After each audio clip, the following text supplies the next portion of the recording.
이재명표 민생회복지원금 특별법이 지난 2일 국회 본회의를 통과하자 효과와 실현 가능성을 두고 갑론을박이 이어지고 있다. 더불어민주당 주도로 처리된 2024년 민생회복지원금 지급을 위한 특별조치법안이야 특별법은 전 국민 1인당 25만원, 35만원을 지역사랑상품권으로 지급하는 내용이다. 이 전 대표가 22대 개원 첫날 대표 발의했고 민주당 1호 당론으로 추진됐다. 민주당은 침체한 내수 경기를 개선할 것이라고 자신했지만 국민의힘은 현금살포법이자 경제를 망치는 나쁜 법이라고 반대했다. 난민에게도 지급 국민의 기본 의무 안 지는데 특별법에 따르면 민생회복지원금은 주민등록을 가진 한국 국적자와 영주권자, 결혼이민자, 난민에게 지급된다. 한국 국적자이지만 장기국 외체류자 교정시설 수용자는 대상에서 제외했다. 제한 외국인인 영주권자, 결혼이민자, 난민에게도 민생회복지원금을 지급하는 것은 이들이 국내에서 근로소비 생활을 하기 때문이다. 민주당 관계자는 소비 진작이란 목표를 위해선 국내에 반영구적으로 거주하는 외국인에게도 지급할 필요가 있다고 했다.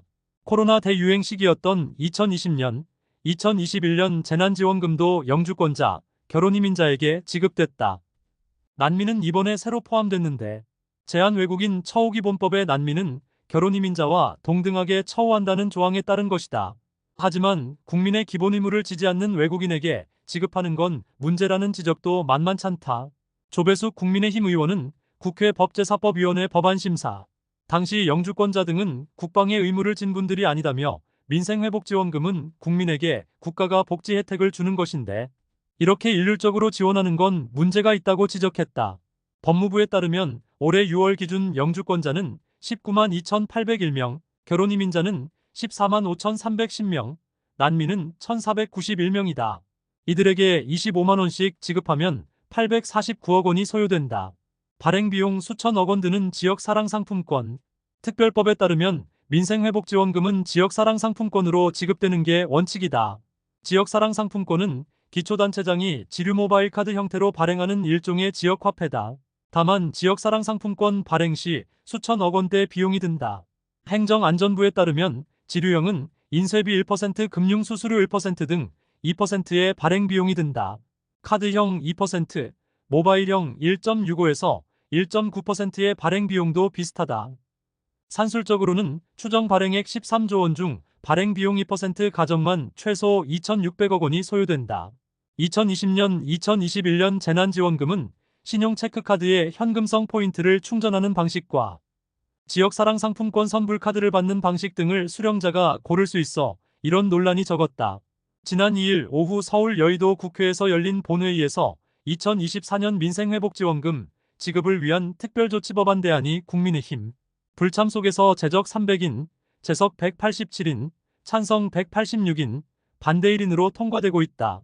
통상적인 지역사랑상품권은 권면 금액의 60에서 80% 이상을 사용하면 잔액을 환급받을 수 있지만 민생회복지원금은 그럴 수 없다.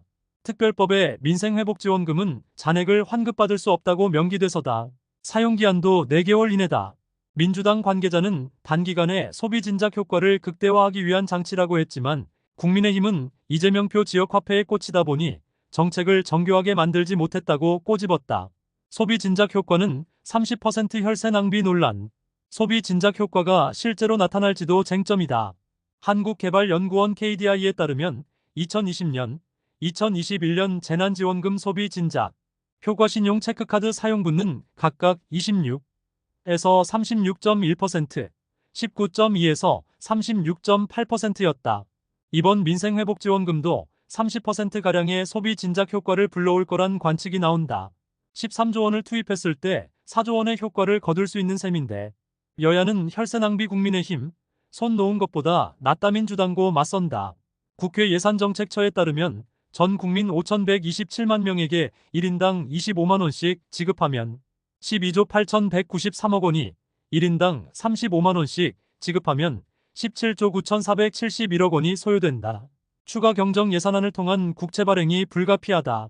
이철인 서울대 경제학부 교수는 최근 6년간 만성적인 재정적자에 시달리는 상황에서 재정확장 정책을 쓰는 건 정상적인 재정운용과는 거리가 멀다며 지원금의 소비 진작 효과도 분명치 않기 때문에 자칫 막대한 재정을 투입하고도 원하는 결과를 얻지 못할 수 있다고 지적했다.